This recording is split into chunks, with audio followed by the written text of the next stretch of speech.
Vaccine لگا کر اس پر عوام کے تحفظات دور کیے جائیں۔ وائٹ ہاؤس کی جانب سے بدھ کو جاری ایک بیان میں کہا گیا ہے کہ امریکہ کے نائب صدر مائک پینس کو جمعے کو ویکسین لگائی جائے گی۔ بدھ کو ایک تقریب سے خطاب کرتے ہوئے بائیڈن نے کہا کہ وہ ویکسین لگوانے کے لیے لائن نہیں توڑنا چاہتے، بلکہ اسے جلد لگوانے کا مقصد یہ ہے کہ لوگوں کو اس کی افادیت اور اس کے محفوظ ہونے کا ادراک ہو سکے۔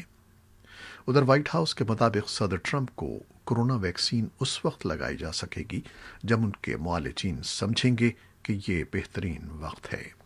خیال رہے کہ صدر ٹرمپ اور ان کی اہلیہ کورونا وائرس سے متاثر ہو چکے ہیں۔ امریکہ میں امریکی دواساز کمپنی فائزر اور جرمن کمپنی بایون ٹیک کے تیار کردہ ویکسین شہریوں کو لگانے کی منظوری دی گئی تھی، جس کے بعد ملک بھر میں اس کی ترسیل کا عمل جاری ہے۔ امریکہ میں اس مہلک وبا کے باعث اب تک 3,04,000 سے زائد افراد ہلاک ہو چکے ہیں اور یومیہ کیسز کی تعداد میں بھی مسلسل اضافہ ہو رہا ہے۔ جرمنی میں بدھ سے لاک ڈاؤن کا آغاز ہو گیا ہے۔ پاکستان میں کورونا عالمی وبا کی شدت میں مسلسل اضافہ ہو رہا ہے۔ سرکاری اعداد و شمار کے مطابق گزشتہ 24 گھنٹوں کے دوران اس جان لیوا وبا کے باعث 71 افراد ہلاک ہو چکے ہیں، جبکہ منگل کے روز یہ تعداد 105 ریکارڈ کی گئی تھی، جو گزشتہ 5 ماہ کے دوران ایک دن میں ریکارڈ کی گئی سب سے زیادہ تعداد تھی۔ اس کے ساتھ ساتھ ملک بھر میں ری انفیکشن کے کیسز بھی رونما ہو رہے ہیں اور ڈاکٹرز کا کہنا ہے کہ 4 سے 6 ماہ کے وقفے کے بعد کوئی بھی شخص نئے سرے سے کووڈ-19 کا شکار ہو سکتا ہے۔ امریکی کانگریس میں کئی دنوں کے جمود کے بعد کورونا وائرس سے متاثرہ افراد کے لیے $850 بلین کے امدادی پیکج پر بدھ کے روز پیش رفت ہوئی۔ کانگریس کے چھٹیوں پر جانے سے پہلے اب ریپبلکن اور ڈیموکریٹ کانگریس کے اراکین ریلیف پیکج کے معاہدے کے قریب دکھائی دیتے ہیں۔ نئے ریلیف پیکج کی بنیاد $908 بلین کے کانگریس کے دو طرفہ اراکین کی گروپ کی تجویز پر ہے، جسے اس ہفتے پیر کو پیش کیا گیا تھا۔ نئے امدادی پیکج کا بل دونوں جانب سے رکاوٹ ڈالنے والی تجاویز کو الگ کر کے آگے بڑھایا جائے گا۔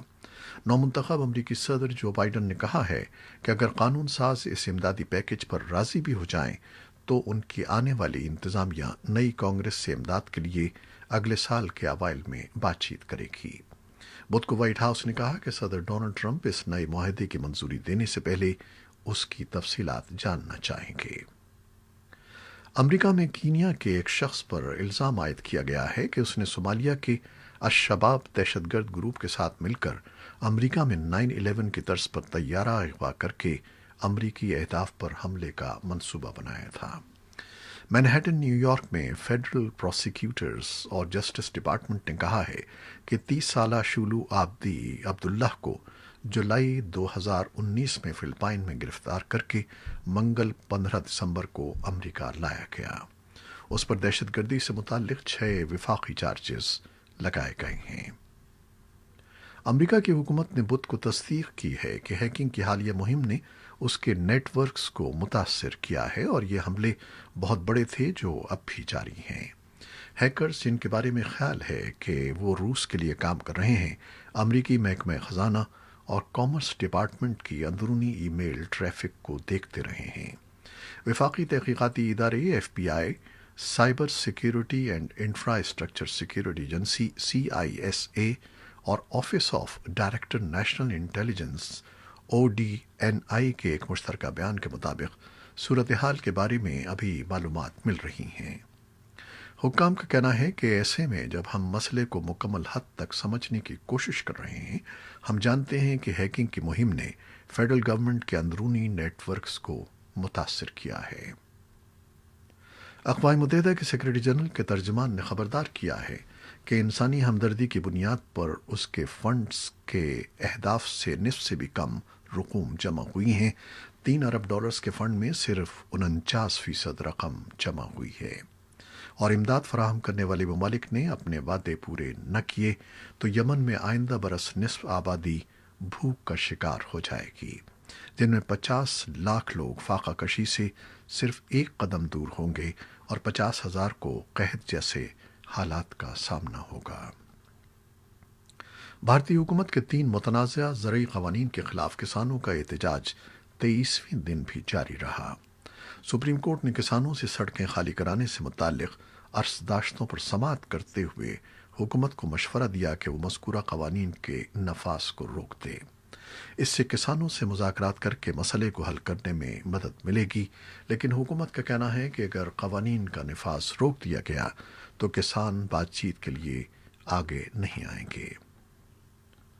بدھ کے روز امریکہ کی 10 ریاستوں نے گوگل کے خلاف ایک مقدمہ دائر کیا، جس میں اس بڑی search company per on line advertising industry میں مسابقت بخالف روئے اینٹی کمپیٹیٹو کنڈکٹ کا الزام لگایا گیا ہے، جس میں یہ الزام شامل ہے کہ اس نے ایڈورٹائزنگ آکشنز کو ناجائز طور پر اپنے فائدے کے لیے استعمال کرنے کے لیے اشتہارات کے ایک بڑے مسابقت کار فیس بک کے ساتھ ایک غیر قانونی معاہدہ کیا۔ ٹیکساس کے اٹارنی جنرل کین پیکسٹن نے ٹیکساس کی فیڈرل کورٹ میں دائر کیے گئے مقدمے کا اعلان کرتے ہوئے کہا کہ گوگل اپنی اجارہ داری کی طاقت کو آن لائن اشتہارات کی قیمتوں کو کنٹرول کرنے کے لیے استعمال کر رہا ہے اور مارکیٹ کو اپنے حق میں فکس کر رہا ہے اور مسابقت کو خارج کر رہا ہے۔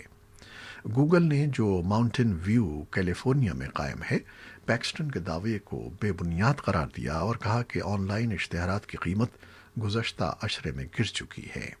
کمپنی نے ایک بیان میں کہا کہ ہم کورٹ میں ان بے بنیاد دعووں سے اپنا بھرپور دفاع کریں گے۔ رائٹرز کے مطابق 2030 کی ایشین گیمز دبئی میں منعقد ہوں گی۔ مسقط میں اولمپک کونسل آف ایشیا کا اجلاس بدھ کے روز منعقد کیا گیا۔ ریجنل گورننگ باڈی نے اعلان کیا کہ قطر کے مقابلے میں 2034 کی ایشیائی گیمز کی میزبانی سعودی عرب نے حاصل کر لی ہے۔ مشہور اداکار ٹام کروز لندن میں فلم مشن امپاسبل کی شوٹنگ میں مصروف عملے سے کورونا وائرس سے بچاؤ کے لیے احتیاطی تدابیر پر عمل نہ کرنے پر ناراض ہو گئے ہیں۔ خبر رساں ادارے رائٹرز نے اخبار دی سن کے حوالے سے رپورٹ میں کہا ہے کہ ٹام کروز نے مشن امپاسبل کے عملے پر واضح کیا کہ اگر انہوں نے احتیاطی تدابیر کی خلاف ورزی کی تو انہیں نکال دیا جائے گا۔ دی سن کو ملنے والی آڈیو میں مشن امپاسبل کے ہیرو اور پروڈیوسر ٹام کروز کو عملے پر چلاتے ہوئے سنا جا سکتا ہے۔ مشن امپاسبل سیریز کی 7ویں فلم کی شوٹنگ کورونا وائرس کے باعث فروری میں روک دی گئی تھی۔ اس وقت فلم اٹلی کے شہر وینس میں شوٹ کی جا رہی ہے۔ شوٹنگ کا دوبارہ آغاز ستمبر میں اٹلی، ناروے اور لندن میں ہوا ہے۔ ٹام کروز نے ناروے کے وزیر اعظم سے قرنطینہ کے اصولوں کے مطابق فلم کی شوٹنگ کی اجازت دینے کی اپیل کی تھی۔ پیراماؤنٹ پکچرز کے بینر تلے بننے والی فلم مشن امپاسبل کی ریلیز نومبر سن 2021 میں شیڈول ہے۔ یہ تھیں وہ خبریں جو فیس بک لائیو پر ہم نے آپ کے لیے پیش کیں۔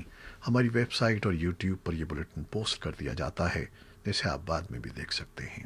خالد حمید کو اب اجازت دیجیے گا۔ اللہ حافظ۔